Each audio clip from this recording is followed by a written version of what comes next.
نحمده ونصلي ونسلم على رسوله الكريم اما بعد فاعوذ بالله من الشيطان الرجيم بسم الله الرحمن الرحيم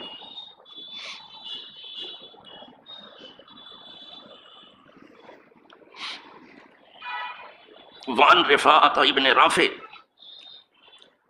قال صليت خلف رسول الله صلى الله عليه وسلم فعطشت فقلت الحمد لله حمدا كثيرا طيبا مباركا فيه مباركا عليه كما يحب ربنا ويرضى فلما صلى رسول الله صلى الله عليه وسلم فقال من المتكلم في الصلاة فلم يتكلم أحد ثم قالها الثانية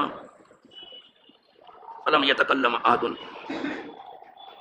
ثم قالها الثالثة فقال رفاعة يا رسول الله أنا يا رسول الله فقال النبي صلى الله عليه وسلم والذي نفسي بيده لقد ابتدرها بدعة وثلاثون ملكا أيهم يسعد بها رواه الترمذي وابو داود النسائي. یہ حدیث پاک جو حضرت رفاع ابن رافع سے مروی ہے، تین کتابوں میں وہ سب صحابی ہیں.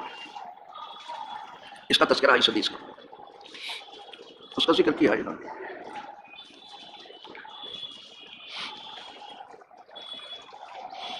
شاہ صاحب حضرت رفاع ابن رافع خود اپنا واقعہ بیان کرتے ہیں کہ ہم نے حضور کے پیچھے نماز پڑھی.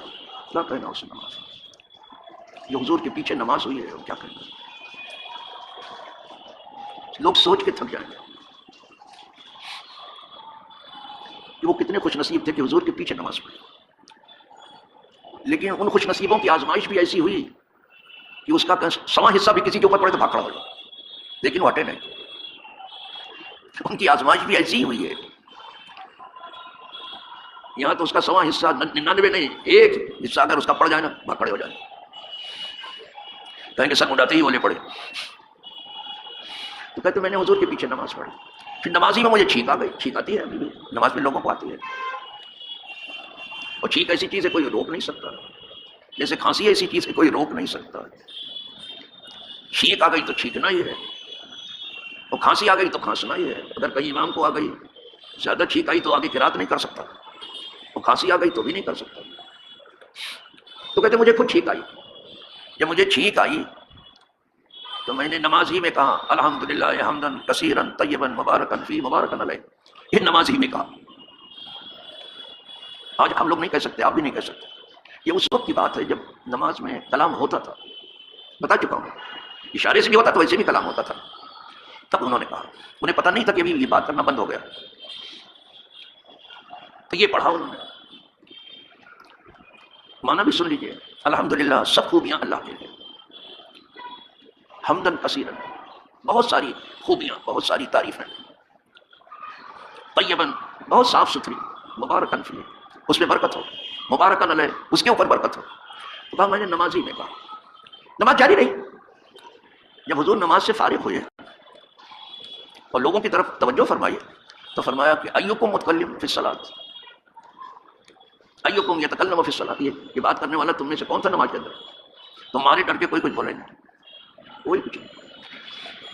حضور کی دہشت اور روب بہت تھی، بہت زیادہ تھا.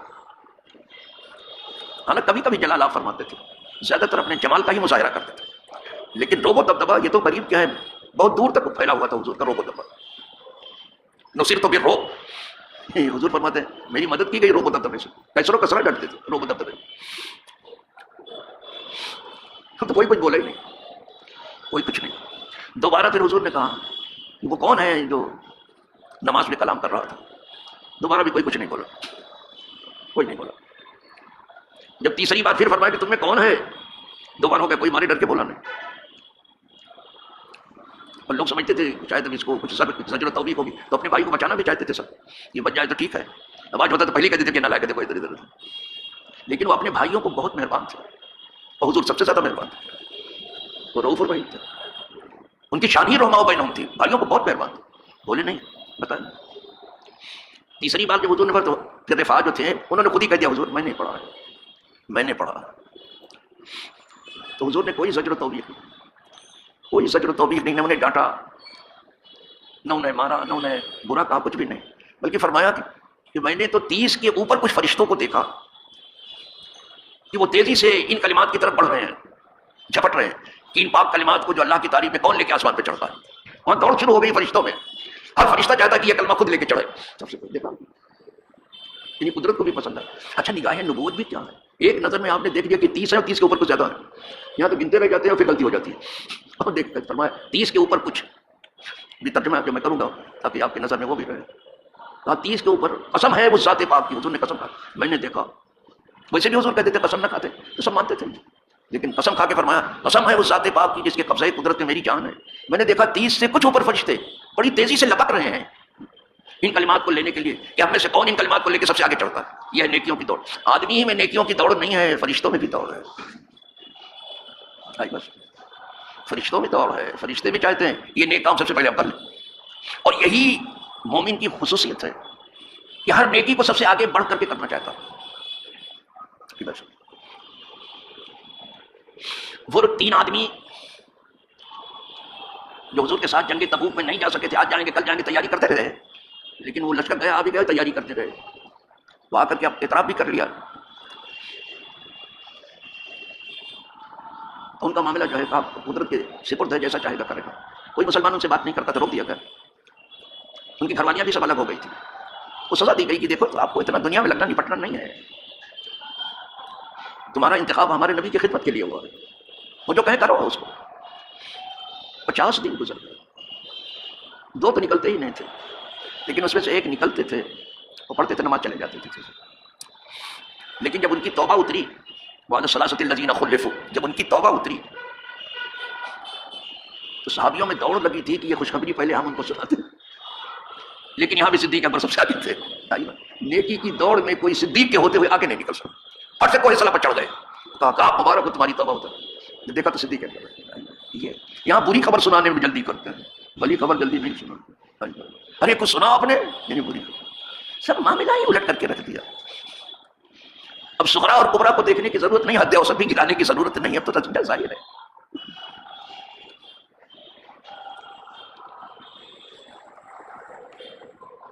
کیا بتایا؟ ظاہر ہے جس نے کچھ دن غلامی میں گزارے ہوں اس کی عقل چوپٹ ہوتی ہے، اگر عقل ہوتی کبھی بھی کسی کا غلام نہیں ہوتا۔ نظر آتے نہیں بے پردہ حقائق ان کو، آنکھ جن کی ہوئی محکومی و تقلید سے کور۔ عجائبات قدرت، معاملات قدرت، پیش آنے والے معاملات سب کو نہیں دکھائی دیتے، اللہ والوں کو دکھائی دیتے۔ جو کہیں اپنی وفاداری بیچ چکا ہے وہ کیا دیکھے گا اور کیا تقریر کرے گا، لنترانی بکھارے گا، فساد فی الحال۔ غلاموں کو بھی حوصلہ ہوا کہ گفتگو کریں۔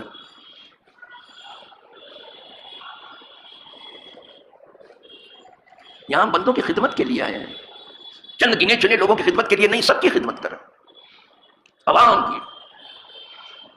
اور یہاں ہم بندہ ہو کے آئیں، آقا بننے کی کوشش نہ کریں۔ ہماری سب سے بڑی کوالٹی جانتے ہو کیا؟ بندہ ہونا۔ اس رشتہ بندگی کو مضبوط کرنے کی ضرورت ہے، اس کو مضبوط کریں۔ بندے ہو، وہ وردی پہن کے آقا بنے تو مغرب کی غلامی میں ملک کے ٹکڑے کرنا چاہتے ہو، کر تو چکے ہو، اور کیا باقی رہ گیا؟ اور اپنی خدمات کا تذکرہ کرتے ہو کہ ہم نے افغان کی خدمت کو برباد کس نے کیا؟ افغانستان کو، تم نے، پاکستان نے کیا، خود کو بچانے کے لیے کہ میرے بھابھی کو مار دو ہمیں چھوڑ دو۔ پھر رہ گیا امریکہ کا یہ کہنا کہ اگر نہیں مانو گے تو تمہیں پتھروں کے دور میں واپس کر دیں گے۔ امریکہ سے کوئی پوچھے کہ تمہیں اتنے دن حکمرانی کرتے ہوئے ہوا، کوئی وہ جگہ بھی دکھا دو جس کو تم نے پتھروں کے دور میں واپس کیا ہو، ذرا دکھا، شاید ایک کو بھی نہیں دکھا سکتا۔ خود وہاں سے ان کو بھاگنا پڑا۔ یہ کیا پتھروں کے دور میں، سب ادھر ادھر کی باتیں ہیں۔ وردی پہن کے آقا سمجھ لیا ہے، خدمت گزار نہیں سمجھا اپنے آپ کو کہ آپ بندگان خدا کی خدمت گزار، کوئی بھی بندہ ہو، یگانہ ہو کہ بیگانہ ہو، سب کی خدمت کرو، یگانوں کی یگانوں جیسی، بیگانوں کی بیگانوں جیسی، لیکن خدمت سب کو کرنی ہے۔ عرض کر رہا تھا یہ کیا نگاہ نبوت ہے؟ ایک نظر میں دیکھا، فرمایا 30 سے زیادہ فرشتے تھے جو چھپٹ رہے تھے، تیزی کر رہے تھے، کوشش کر رہے تھے کہ سب سے پہلے یہ کلمہ لے کے ہم چڑھ جائیں۔ ہم کو حکم ہے کہ ہم نیکیوں کی دوڑ میں اترے ہیں۔ دوڑ تو آج بھی لگتی ہے، کہیں اونٹوں کی دوڑ ہو رہی ہے، اربوں کے یہاں چلتا ہے، کہیں کاروں کی دوڑ ہو رہی ہے، کہیں سائیکل کی دوڑ ہو رہی ہے، کہیں موٹر سائیکل کی دوڑ ہو رہی ہے، دوڑ تو ہو رہی، کہیں گھوڑوں کی دوڑ ہو رہی ہے، ریس کون سی ہے؟ گدھوں کی دوڑ نہیں سنا ہے؟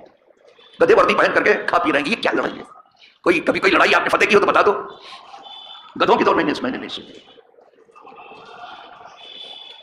اس لیے ان دوڑ لگانے والوں کو ہارس ٹریڈنگ کہتے ہیں، ڈنکی ٹریڈنگ نہیں، گدھا کی دوڑ. تو دوڑ تو آج بھی ہے، یہ سب ہے، کاروں وغیرہ کی دوڑ ہوتی رہتی ہے، پیدل بھی دوڑ ہوتی رہتی ہے، مختصر دوڑ بھی ہوتی، لمبی دوڑ بھی ہوتی. حضور کے زمانے میں بھی دوڑ تھی، اور دونوں دوڑ تھی. یہ دوڑ بھی تھی جس سے آدمی کی صحت و سلامتی وابستہ ہے، یہ دوڑ بھی تھی، پیدل بھی دوڑتے تھے لوگ، ہتھیاروں کے ساتھ بھی دوڑتے تھے، یہ دوڑ بھی تھی. لیکن زیادہ دوڑ نیکیوں کی تھی، نیکی میں ایک دوسرے سے. وہ نیکی کی دوڑ تو تھی. فاروق اعظم بولے کہ آج میں اتنی خدمت کر دوں گا کہ کوئی نہیں کرتا، تو گھر کا آدھا سا اٹھا لے. جتنی دولت تھی گھر کے آدھا اٹھا لے. آج تو میں اس نیکی کی دوڑ میں آگے نکلوں. لیکن وہاں دیکھا تو صدیق اگر پورے گھر کو اٹھا لے، تو کہا کہ نہیں، ابن سے آگے نکلنا پڑا مجھ کو. بھائی بس سب سے بڑی دوڑ نیکی میں اس طرح دوڑو. اور پھر اگر نیکی ہو جائے اس طرح سے تو کبھی اس پر اترانا نہیں، کبھی فخر نہیں کرنا، کبھی احسان نہیں جتانا. نیکی کرنے والا کبھی احسان نہیں جتائے گا بابا، کبھی ڈینگے نہیں مارے گا، کبھی شیخی نہیں بگارے گا، کبھی فاخرانہ گفتگو نہیں کرے گا، ہم نے یہ کر دیا وہ کر دیا. جو نیکی کرنا ایسا کچھ نہیں. نیکی کر کنویں میں ڈال تو بھول جاتا ہے. جب قدرت کیا لکھ لیا گیا تو یہاں کیا ضرورت ہے اس کا تذکرہ کرنے کی؟ قدرت کیا تو لکھ لیا گیا، وہیں اس کی ضرورت پڑے گی. رہ یہاں جو ضرورت پڑ رہی ہے وہ قدرت تمہیں دیتی رہے گی اس کا بدلہ. نیکی کرنے والا کبھی تذکرہ نہیں کرتا، بھول جاتا. تو الحمدللہ فرشتوں میں بتا یہ رہا تھا کہ فرشتوں میں بھی نیکی میں دوڑ آئے، فرشتے بھی نیکی میں دوڑ لگاتے ہیں. فرشتے دوڑ لگا رہے تھے کہ کون ان مبارک کلمات کو لے کر کے در قبول پر جاتا. یہ در رسول سے ہو کے در قبول پر جائے گا. یہ در رسول ہے جہاں یہ بولا جا رہا. اب یہاں سے سیدھے در قبول پر جائے گا، در اجابت پر جائے گا. فرشتوں میں دوڑ لگی تھی. صحابہ خوش ہو گئے کہ سب تو سمجھے تھے کہ آدمی بھی ڈانٹا جائے گا، اس کی سرزنش کی جائے گی کہ کیا نماز میں کیا بولتے تھے، اور یہ تو یہ خوشخبری سنا دے. لیکن اس وقت تھا یہ، اب نہیں بول سکتے آپ، یہ بات چیت کرنا تھا. اگر چپ چاپ دل میں کسی کے کچھ ایسا آ گیا، زبان سے نہیں دہرائے تو کوئی بات نہیں، نماز میں فساد نہیں آئے گا. لیکن زبان سے دہرانے کی اجازت اب نہیں ہے. اب تو بس نماز صرف جلوہ مولا میں گم ہونا ہے بس. وہ قرات قرآن ہے، وہ ذکر الہ ہے، اللہ کا ذکر ہے. بس اس جلوے میں گم ہونے کی کوشش کرو. اور یہ آسان نہیں ہے. اسی لیے ایاک نعبد و ایاک نستعین جو ہے، بندہ کہہ تو دیتا ہے تیری ہی بندگی کریں، کہہ تو گیا، لیکن کیا اس کی بندگی آسان ہے؟ بہت آسان ہے. ٹھیک سے ماں باپ کی خدمت نہیں ہو پاتی، شیخ اور استاد کی ٹھیک سے خدمت نہیں ہو پاتی، پیر کی، سادات کی، ان کی خدمت. خدا کی بندگی اتنی آسان ہے؟ کہہ تو گئے آپ کی ایاک نہ تیری ہی عبادت کریں، تیری ایسے ہی ہے کیا؟ یہ آسان نہیں ہے، سب سے مشکل ہے، بہت مشکل ہے صحیح معنوں میں بندہ ہونا. یہ آسان نہیں تھا. جھٹ سے وہ کہتا ہے وَإِيَّاكَ نَسْتَعِينُ، تجھی سے مدد چاہیے، تو مدد کرے گا تو ہم تیرے ٹھیک سے بندے ہو جائیں گے. دیکھا، بغیر تیری مدد کے ہم تیرے ٹھیک سے بندے نہیں. خدا کرے سب ٹھیک سے بندے ہو جائیں. وآخر دعوانا الحمد